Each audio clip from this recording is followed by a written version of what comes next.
Як має функціонувати держава? If the war continues for another year, 2, or 3, can Russia effectively gain the right to determine when Ukrainians can choose a government again? I am convinced that it cannot. Democracy cannot be held hostage by Russia. It is necessary to ensure the voting rights of the military, millions of Ukrainians abroad, and people in frontline regions. We must not let Putin decide when Ukrainians can choose a government. Ukrainian democracy must not depend on the goodwill of the Kremlin. І саме в цей момент Україна стикається з колосальними викликами. At this very moment, Ukraine is facing colossal challenges. The war continues.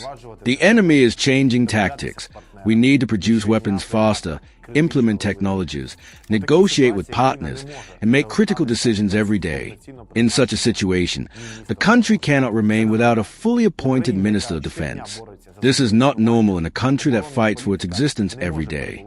Defense policy cannot remain in a temporary state. But the problem is much broader than a single position or a single ministry. We must answer a fundamental question. How should the state function if the war goes on for years?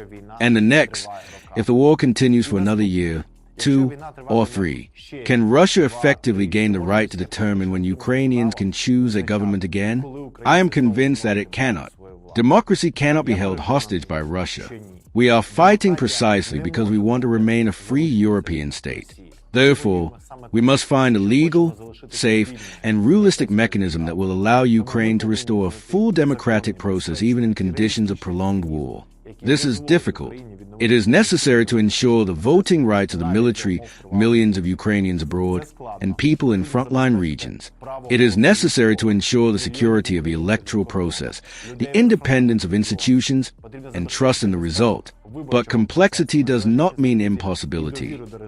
People cannot live indefinitely in a state where they do not understand why certain decisions are made, why some reforms move forward while others are blocked. Why do decisions that are needed on the front lines today circulate through offices for months?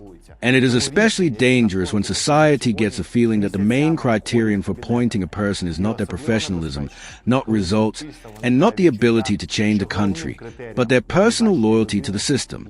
A modern state cannot work this way. And even more so, a country fighting a war for its survival cannot work this way. We must also talk about corruption, not because it is a popular word, but because during a war, corruption takes on a completely different meaning.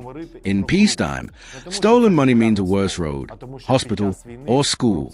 During war, stolen money can mean a drone that was not bought, ammunition that did not arrive, an electronic warfare system that was missing, a vehicle that did not evacuate the wounded, a technology that could have been put into production, but was not. Therefore, corruption during wartime is not just a financial problem. It is a question of our ability to survive and win.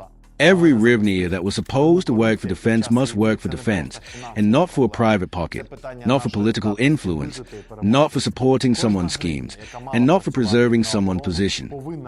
When the public is informed of decisions, but no one explains why they were made. In this way, the most important thing is gradually destroyed, trust between the citizen and the state, and this trust must be restored. Elections are not just ballots. This is a moment when the government comes back to the citizen and says, hey, we have done this. Now you decide whether you continue to trust us. And it is this very principle that distinguishes a democratic state from a system where the government itself decides when society can evaluate it. We must not let Putin decide when Ukrainians can choose their government. Ukrainian democracy must not depend on the goodwill of the Kremlin. Upgrade your news experience with the all-new HT app. Download now.